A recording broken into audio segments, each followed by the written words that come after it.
Hey guys, Richie here, aka the Aquaman. Now, I haven't done a video for a long time, so in this video I'll be talking about the Fluval FX6 and the brand new spray bar system that they've just come up with.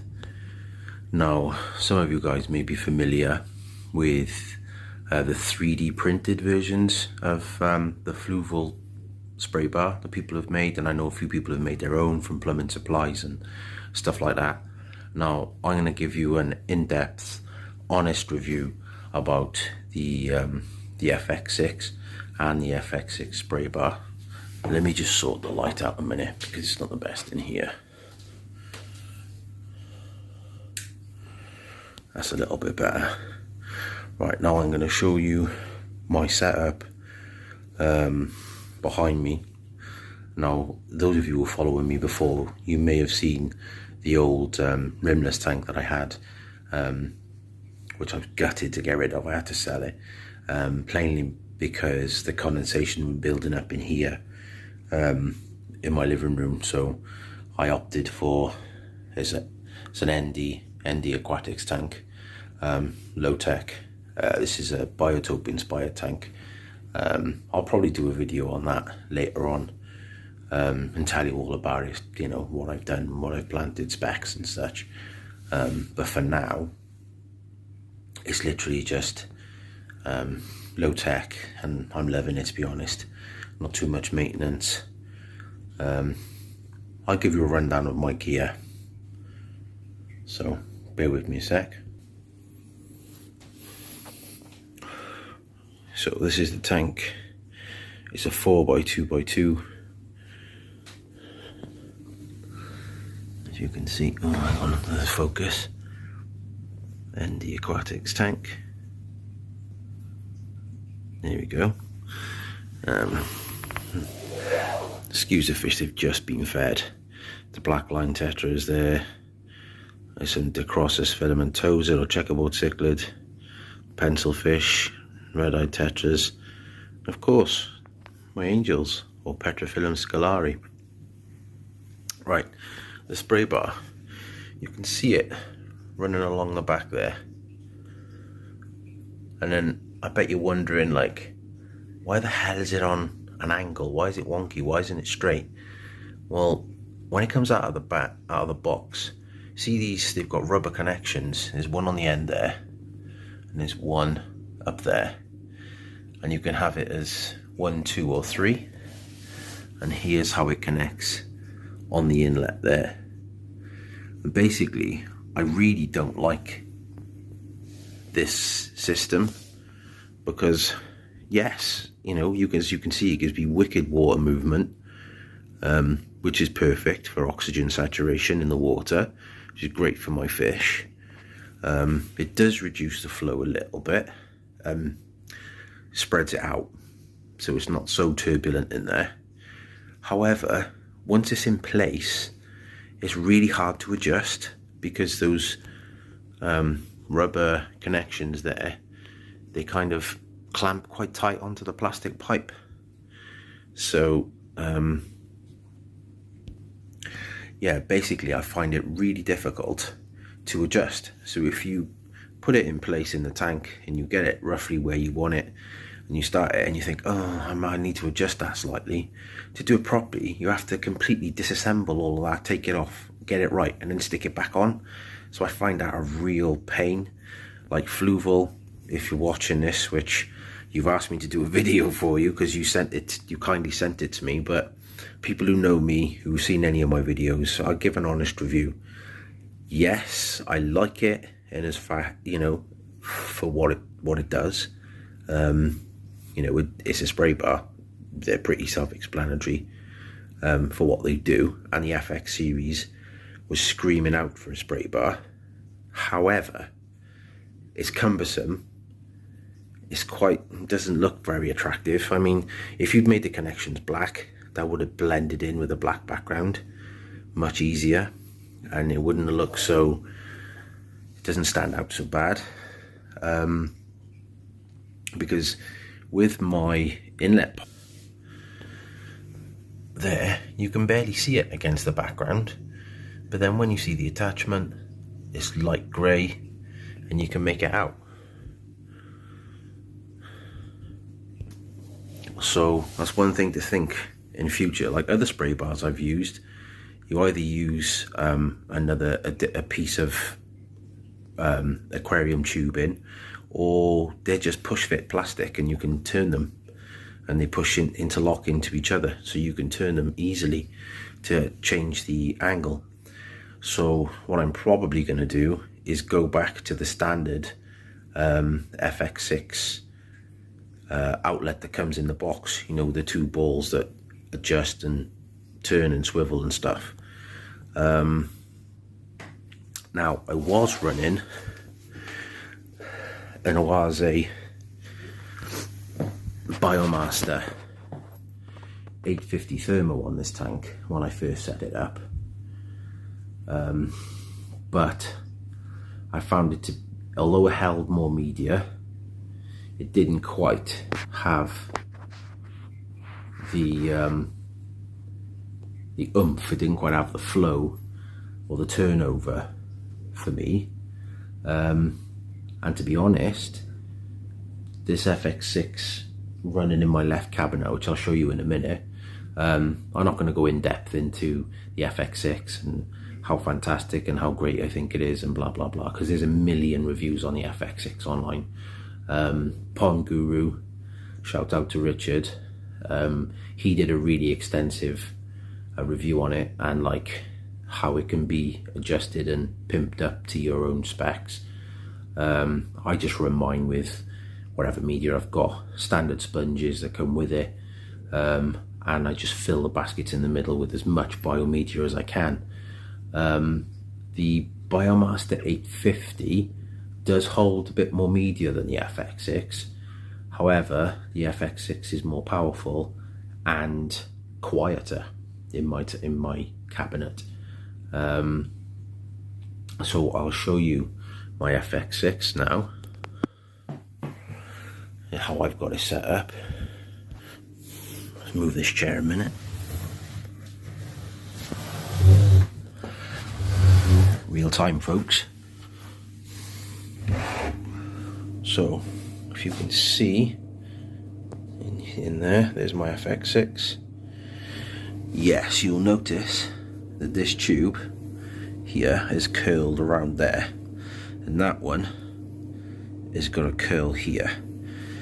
There's two reasons for that. One reason is I want to try and reduce flow as much as I can, and secondly, I want to be able to pull this out. So yes, those of you who will say, oh, he's got a curve in his tubing and that'll reduce flow. Well, it's supposed to. So as you can hear, I'll put it right by you, and this is the sound at full operation, just running in my cabinet.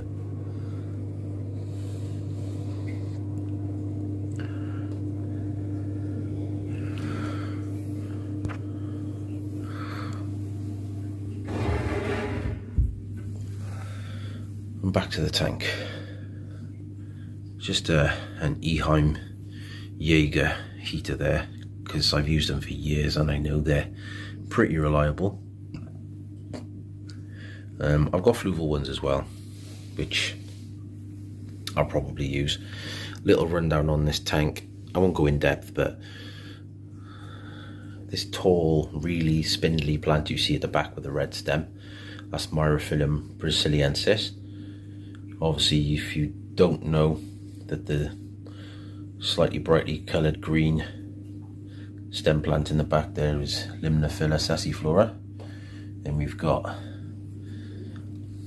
Nymphia zenkeri, or red tiger lotus. Yeah, you might notice, eagle-eyed viewers might notice a green one snuck in there, supposed to be a red one, so I may bring that out. That one in the middle there is Nymphia stellata, which I had and I couldn't bear to get rid of because I love it. And it's a little cluster down there. Now, one of those, if not more, is supposed to be Gardneriana, but in my old tank it died back, and I planted it in here. I don't know if it is. They could be just offshoots of my tiger lotus, but I won't know until they've grown a bit bigger. Some more tiger lotus, some more sassiflora, some more myrophyllum, and this is Liliopsis brasiliensis in the front, which isn't really doing great. But the tank's only, well, it was 4 weeks old on Monday, and as I said, no CO2.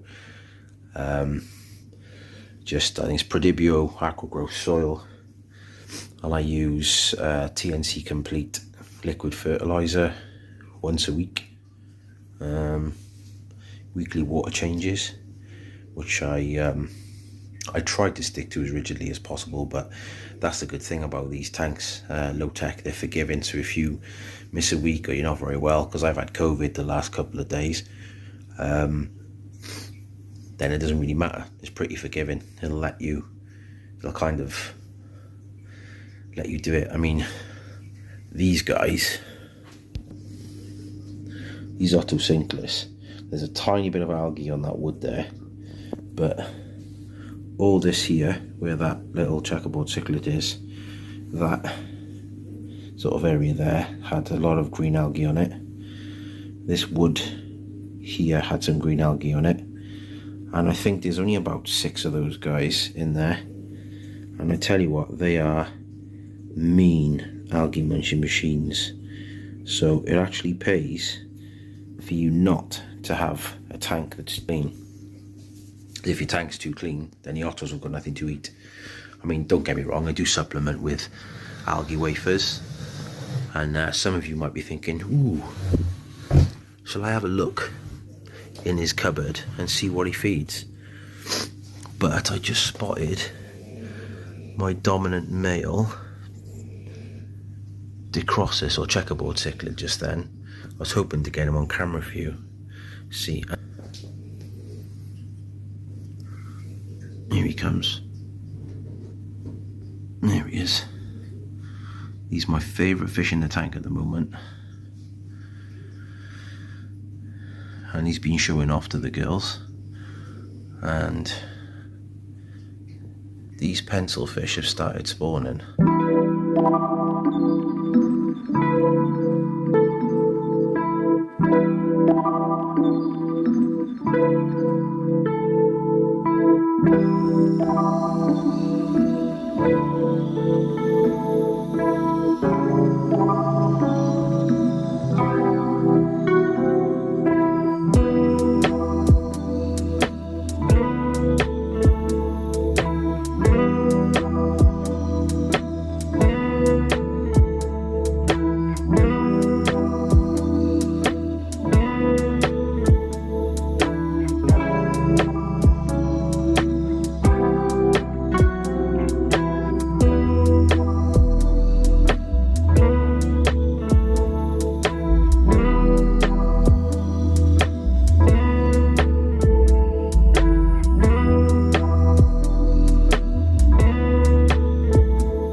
Now there's another male Decrossus. He's not the dominant male, but he's the other male.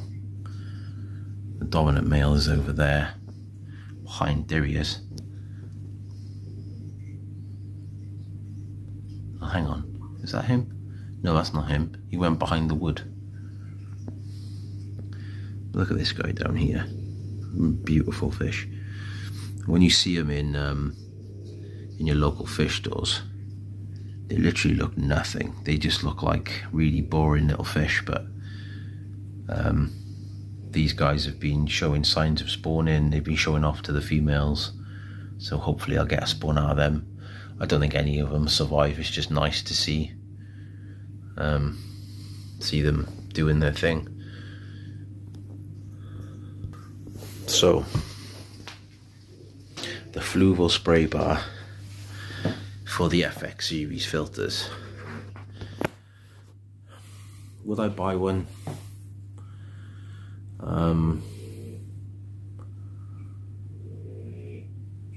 It's a hard one really, because this, like I said in the video, it does what a spray bar should do, but I've never been a fan of Fluval's ribbed hosing. I know why they do it, but I've never been a fan of it.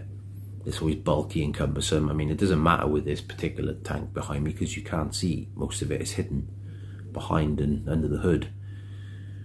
But I've never been a big fan of it. That's why on one of my older videos on the FX4, I actually changed the pipework to the JBL stuff, 19mm, when I basically just heated it up and pushed it over and Jubilee clipped it in place, and that worked. It'll work on that one as well. So you could run an inline heater if you wanted to. Although with the FX6 it might run through a little bit too fast because of the turnover on those guys. But as you can see, my water's crystal clear. I only use the standard sponges and a selection of biomedia, nothing special in there at all. No chemicals other than water conditioners and liquid fertilizers for plants. That's the only chemicals I use in the tank. So yeah, would I buy the FX spray bar? If you've got a spare 25 quid and you want to purchase one, then get one. But it's bulky, it's not very nice to look at in the tank, and fine adjustment is really difficult. It's a pain. So as you can see, I've kind of sacrificed it being perfectly straight with putting it at a slight angle just to solve my issue. But I will probably go back to the standard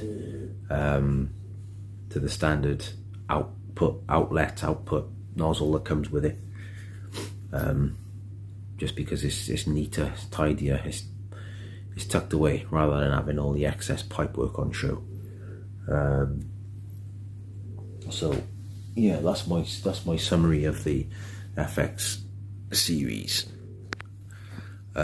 spray bar. Obviously the FX6 filter, would I buy one? Yes, I've had many, I've fitted several as part of my business, so yeah, great filter, I can't fault them really. Are they flawless? No, because the thing I don't like about them is the fact that you've got to basically undo screws to get at the impeller, and then it's another seal that could potentially fail, which obviously could leak. The tap that was supposed to allow you to do water changes through the filter, I've never liked using that, because I find it's quite what's the word, it's not flimsy, but I'm quite heavy-handed, so I've got a funny feeling that, like, if I push a bit too hard then I might break it. So I never use that, only for emptying the filter. So if I'm doing a water change or cleaning the filter, I'll just use it with a hose attached to just drain the filter down to make it easier for me to lift or move. So what could have been a good addition to that filter in the future is if they put a couple of wheels on the bottom, for you to be able to maneuver it about easier, because it's very heavy. So if you've got a big tank and you're not particularly strong, you find them hard to lift, then that could be a really easy option. So if you put a couple of wheels, like say 4 wheels on the bottom of it, or casters, to just roll it to like a back door or a drain or somewhere, and you could just turn a tap, let it empty the contents out before you lift it into the bath or wherever to clean it. That would be a good addition. I wonder if they could do an FX6 with a heating element in the bottom, a bit like the old Eheim, so you'd have the best of both worlds. Can you imagine that?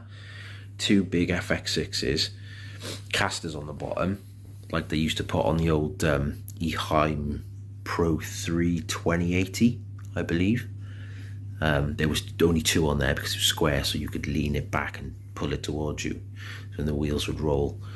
But they did a thermo version of that with a heating element in the bottom. So Fluval, if you're listening, that's not a bad shout, because the only available heating element filters, thermo filters, that are available at the moment are the Biomasters and the newer Eheims. But I'm going to mirror what Richard Ponguru said, and I've used a few of the newer Eheims filters, and I don't like them at all. Eheim used to be a really good brand, used to be really popular, used to be really good quality, but I think they've moved a lot of manufacturing over to China now. So I'm afraid that the quality of the plastics isn't good anymore. I don't know about the thermo filters, but the older models, the Pro 3, the Pro 2, the old Eheim Classic, they're great filters, they're brilliant. But the newer ones, the new Wi-Fi controlled, newfangled, whatever you want to call them, Pro 5 series, whatever they are, I just don't like them. One of my favourite setups was the old Hydor Professional 600 series, hooked up to an old Hydor 300 watt external heater. Brilliant. But again, they weren't perfect either, due to how high the taps used to sit off the top of the filter, so we wouldn't fit under many cabinets. But that was the only downside to those, really. They were really stylish and really quiet. But yeah, I've gone back to Fluvals recently, just purely down to, I know them inside out, really. They're quiet, they're reliable, and parts are easy to come by. So do I recommend Fluval filters? 100% yes. I use them all the time. I recommend them to loads of my customers, loads of my clients, and also on forums and different social media platforms as well. If people ask a question about filtration, I generally recommend Fluvals. They've been around a long time, and they do what they say on the tin, to be honest.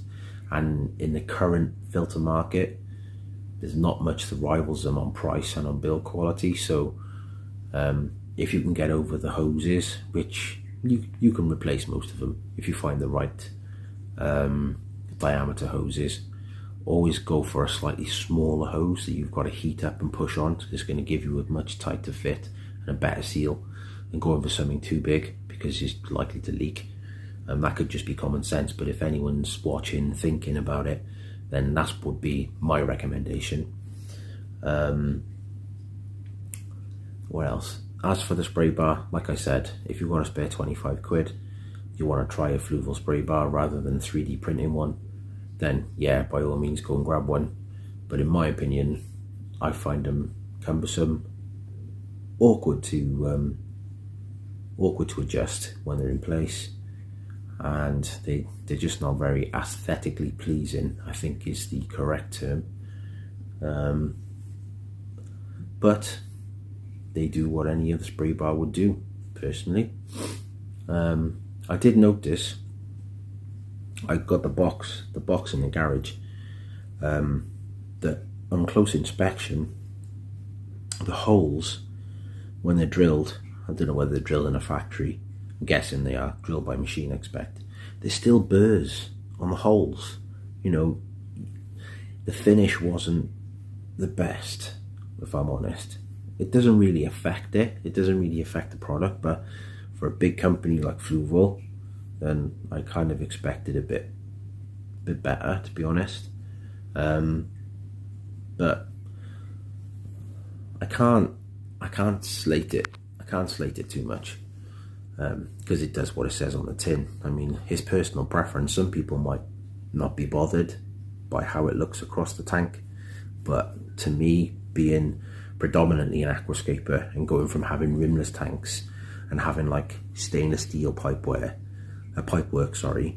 and then having, I've never had glass lily pipes personally because I'm too ham-fisted, I'd end up breaking them, but it does look a lot better, a lot cleaner, hence why I opted for a black background here. the illusion of depth in the tank, but also is great for hiding equipment, because the majority of stuff is black, so black against black is pretty obvious. Also, I just spotted something else. This here, I don't know why they couldn't make it just go like that, a little U-bend to kind of just fit directly onto there instead of all this extra pipe work. I'm sure there's a reason, but I don't know why. Anyway, so I'll show you what else I'm running. Lighting. I bet some of you ain't seen one of these before. Where's the logo on it? Haha.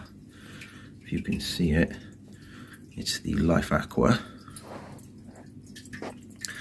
Shout out to them. I've been an ambassador for Life Aqua for a long time now. Prime Pro 1200.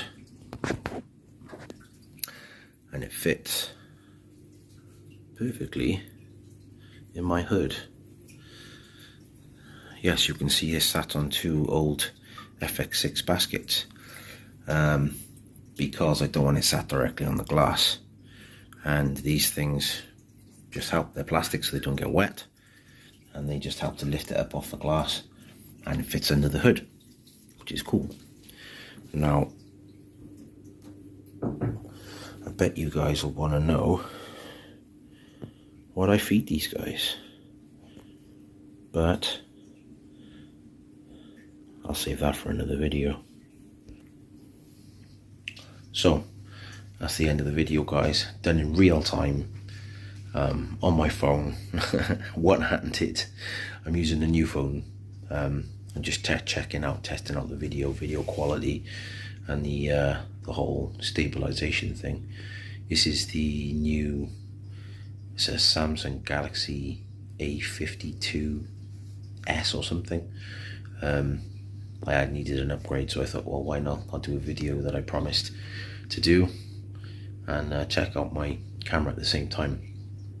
So yeah, that was my basic rundown of the FX series spray bar and the FX6 filter. FX6 filters definitely get a thumbs up from me. Great filters. Right, I'm off now, guys. Take care, and I'll see you in the next one. Don't forget to like, subscribe and share. I know I haven't done videos anywhere near as often as I should do, and my editing skills ain't the best. However, they're all real. Right then, take care, guys.